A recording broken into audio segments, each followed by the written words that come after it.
कईठड़ा माँ निपाणिया ठाकुराणी और माँ बनदुर्गा ठाकुराणी मंदिर प्रतिष्ठा निमंते महिला विराट कलश यात्रा। खलिकोट ब्लॉक अंतर्गत कईठड़ा स्थित माँ निपाणिया ठाकुराणी और माँ बनदुर्गा ठाकुराणी नूतन मंदिर प्रतिष्ठा उत्सव महासमारोह अनुष्ठित होगाकू जाउछि। एही उपलक्षे कईठड़ा और आखपाख ग्रामर 1000 ऊर्ध्व महिला स्वतःप्रवृत्त भावे गोटे रंगर शाढ़ी पिंधि अधिष्ठात्री देवी माँ नारायणी पीठरे थिबा जलकुंडरू मंत्रयुक्त जल विधि अनुसार पूजार्चना करी संकल्प और विभिन्न पूजा समापन करी मुंडरे जल कलसी धरी दीर्घ 10 किलोमीटर ऊर्ध्व रास्ता अतिक्रम करी मंदिर प्रतिष्ठा सह पदयात्रा करथिले। चलित मास 7 तारिख पर्यंत नामयज्ञ घृतयज्ञ गौयज्ञ और अन्नयज्ञ प्रभृति अनुष्ठित हेब। मनोरंजन निमंते विभिन्न अस्थायी दुकान बजार मीना बजार और रामदोली प्रभृति व्यवस्था करा जायछे।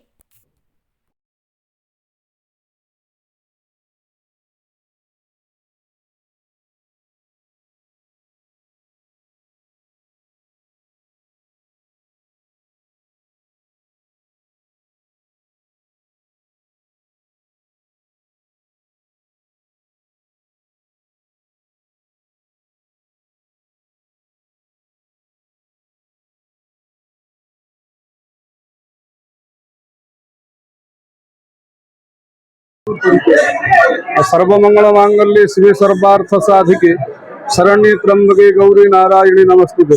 महेश्वर शतपथी वीर जगन्नाथ गुरु शासन आमर निपाणिया देवी जो 7 दिन मंदिर प्रतिष्ठा कार्यक्रम अनुष्ठित होइछि। गत दिवस आमर दीक्षा ग्रहण अंकुरारोपण काम समापन होइछन्ति। आज पवित्र नारायणी पीठरू बहु आडंबर जलयात्रा कार्यक्रम अनुष्ठित हो। तत्पश्चात मंडलाधिवास काली आमर प्रतिष्ठा कार्यक्रम आरंभ करा जिवो। 7 दिन भी चलो। मो ना कागज प्रधान मु खलिकोट ब्लॉक अंतर्गत कईठड़ा ग्राम आमर निपाणिया देवी नूतन प्रतिष्ठा निमंते 1000 संख्यार अधिक आमे नारी माने आसीछु। जलयात्रा बहुत खुशी लगे, आनंद लगे। माँ निपाणिया समस्त नमस्कार। मो नाम फुलना प्रधान ग्राम तेंतुलियापल्ली आम पंचायतर कईठड़ा ग्रामर निपाणिया ठाकुराणी प्रतिष्ठा निमंते माँ नारायणी पीठरू पानी यात्रा करिबा पई हजार हजार महिला आमे योगदान देइछु। मो ना बाली प्रधान कईठड़ा ग्रामर आदिवासी। आज आम ग्राम कईठड़ा 7 दिन धरिकी यज्ञ अनुष्ठित होउछि। काली अंकुरोपण थिला, आज कलश यात्रा। एथिरे आम ग्राम और पाखापाखि अंचल समस्त सप्ताधिक भक्त एथिरे माने पार्टिसिपेट करछन्ति। आउ कालीठू प्रसाद सेवन आज मते प्रसाद सेवन अनुष्ठित हो। कालीठू प्रसाद सेवन धरिकी 7 दिन पर्यंत रहिबो। एथिरे बहुत खेल मीना बजार रामदोली विभिन्न प्रकार सरंजाम अनुष्ठित होइछि।